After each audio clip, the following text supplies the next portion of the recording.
여러분 안녕하십니까, 박인성입니다. 조국 대표는 자신이 창당한 조국혁신당 목표에 대해 검찰개혁에 특화된 정당이라고 했습니다. 자녀 입시 비리와 감찰 무마 등 피의자 신분인자가 검찰개혁을 입에 담는 것 자체가 가당치 않다 생각합니다. 자녀 입시 비리 혐의로 2심에서 실형을 받은 자의 입에서 나올 수 있는 말이 아니라고 보기 때문입니다. 또 조국 대표는 조국 혁신당의 핵심 메시지는 남은 3년은 너무 길다라는 것이라고 했습니다. 윤석열 정부 조기 종식이 조국 혁신당의 핵심 목표라는 것입니다. 그러면서 레임덕을 넘어 대더덕으로 가겠다, 이렇게 말을 했습니다. 자, 그래서 오늘부터 조국 혁신당 파렴치 시리즈를 시작하려고 합니다. 조국 당사자는 물론이고 비례대표 후보로 나온 박은정 전 검사를 비롯해서 송철호 전 울산시장 선거 개입 혐의로 1심에서 3년 실형 선고를 받은 항우나, 그리고 후쿠시마 원전 근처 바다에 직접 입수해 떠온 바닷물을 서울 종로구 일본 대사관에 전달하려고 시도했던 가수 리아 등의 역행도 함께 소개하려고 합니다. 자, 오늘 그 첫 번째 순서로 박소영님의 기사를 토대로 시작하겠습니다. 박소영님은 국가교육위원회 위원이고 교육 바로 세우기 운동본부 대표입니다. 숙명여자대학교에서 교육심리학을 전공하고 서강대학교 대학원에서 행정정책학 석사 과정을 마쳤습니다. 불공정한 대학 입시 제도의 문제를 비판하고 입시 비리 근절을 위해 시민운동을 시작했다고 합니다. 숙명여고 쌍둥이 사건, 조국 자녀 입시 비리 관련 기자회견을 다수 했고 100번 토론 등 TV토론, 라디오 출연 및 뉴스 라디오 인터뷰에도 다수 참여했습니다. 데일리안 2023년 8월 5일자 기사에는 박소영님은 조국 협의 내용을 다시 나열해 봐도 참 파렴치한 제목이고 기소되는 것이 너무 당연한 일이다 라고 운을 뗍니다. 그러면서 지난 몇 년간 입시제도의 문제를 제기하면서 조국 법무부 장관 임명철회, 조국 사퇴, 조국 구속, 정경심 구속, 조민 구속을 지속적으로 외쳐왔던 당사자로서의 검찰 기소 결정에 박수를 보낸다, 이렇게 글을 썼습니다. 이것이 곧 대한민국의 입시의 공정성을 회복하고 잘못됐으면 죗값을 치르는 것이 온당하다라는 법치를 바로 세우는 일이라고 했습니다. 자, 지금부터 저의 사족은 빼고 박소영님 글만 읽어드리도록 하겠습니다. 그동안 조국 일가의 재판 과정을 지켜보며 참 많은 사람들이 분노했다. 청문회 과정부터 온갖 현란한 말로 본인들의 혐의를 부인해왔고 법을 너무 잘 아는 탓인지 재판 과정에서도 300번 넘게 침묵을 지켰다. 정경심 전 교수의 대법원 최종 판결이 났을 때도 진심으로 뉘우치는 모습은 찾아볼 수가 없었다. 그 가족들의 몰 염치는 뻔뻔함을 넘어 전형적인 인지 부조화 그 자체였다. 지난 5월 조국 전 장관의 대구 북 콘서트에서 부산대 조사에서 딸 때문에 다른 사람이 떨어진 적이 없다라고 말했다. 귀를 의심했다. 딸 때문에 떨어진 사람이 없으면 부정을 저질러도 된다는 말인가? 조국 전 법무부 장관은 2020년 서울대에서 직위 해제된 이후에도 강의 한 번 하지 않고 급여를 받아 챙겼고 재판을 받는 과정에도 자기의 변명을 늘어놓은 책을 팔아 돈을 벌었다. 일반 사람들은 감히 상상도 못할 일이다. 서울대 파면 불복은 또 어떤가? 서울대의 뒤늦은 파면 결정도 국민의 질책을 면치 못할 일인데 월급 때문이 아니라 명예를 위해 소청 심사를 청구한 것이라니. 도대체 조국 전 장관에게 무슨 명예가 남아있다고 이러는 것인지 통렬하게 반성을 해도 모자랄 판에 그가 보여준 모습은 보편적인 상식을 가진 사람으로서는 도저히 이해할 수 없는 태도다. 만신창이 가족을 챙기며 과거와 현재를 성찰 또 성찰 중이라는 사람이 해서는 안 될 일 아닌가.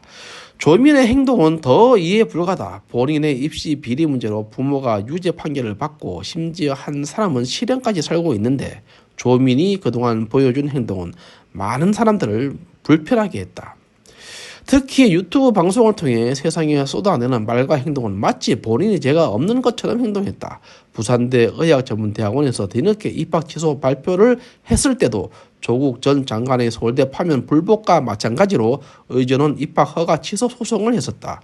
이런 태도는 본인들의 잘못을 인정하는 태도가 아니다. 결국 지난 4월 부산지법 제1행정부는 조민이 부산대를 상대로 제기한 소송 청구를 기각했다.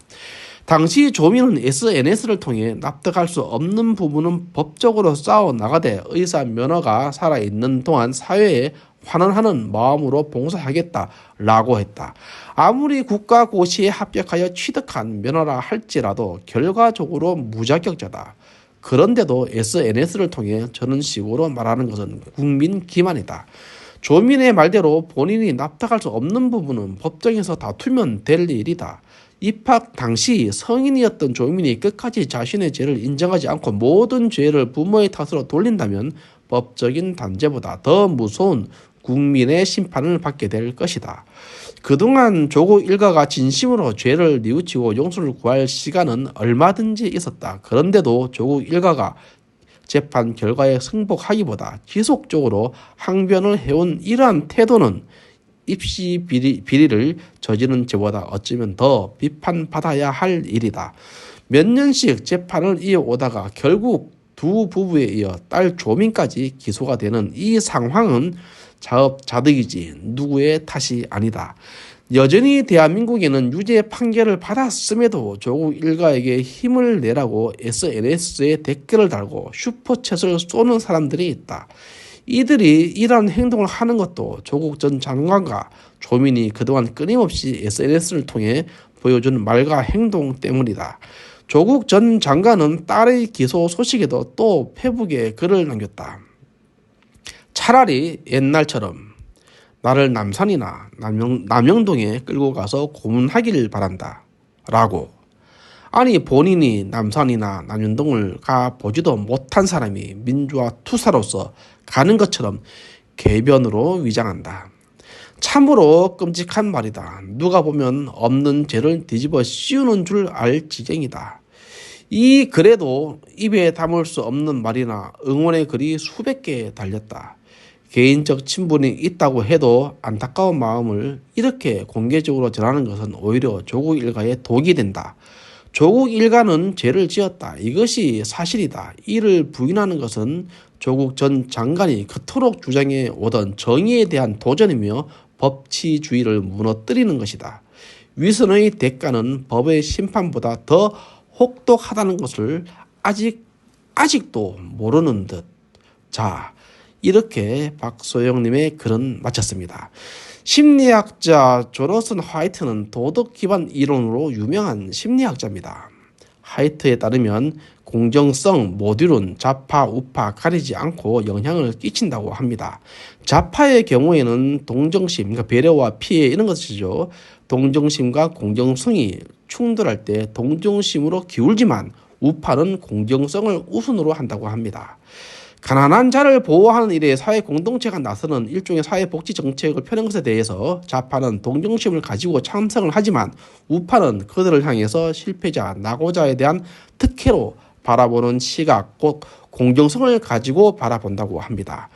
박근혜 대통령 탄핵의 계기가 되었던 최초 사건은 이화 여자대학교 특정 학생, 즉 정유라에게 특혜를 줬다고 알려지면서 촛불이 일어났고 촛불의 힘으로 문재인 대통령이 당선되었습니다. 문재인 대통령은 취임사에서 기회의 평등, 과정의 평등, 결과의 정의를 이야기한 것도 공정성에 기반한 것이었습니다. 또 조국은 2012년 3월 2일 조국 자신의 트위터에서 개천에서 붕어 개구리 가재로 살아도 행복한 세상을 만드는 것이라면서 용이 되지 않아도 출혈 경쟁하지 말고 예쁘고 따뜻한 개천 만드는 데 힘을 쏟자라고 했습니다. 하지만 조국의 자녀는 출혈 경쟁도 없이 허위 경력과 유조 표창장으로 부산 의전에 입학했고 아들 조원은 최강욱 전 의원의 허위 인턴 확인서로 연세대학교 대학원에 입학할 수 있었습니다. 최근 조국혁신당 내에서 윤석열 정권을 겨냥한 이른바 이틀막 챌린지가 진행되고 있다고 합니다. 가수 리아를 비롯해 조국 그리고 민주당 이재명 대표도 이틀막 챌린지를 하고 있습니다. 정작 입을 틀어 막는 이틀막을 하지 않을 수 없는 사람들은 바로 국민들입니다. 마치겠습니다. 감사합니다.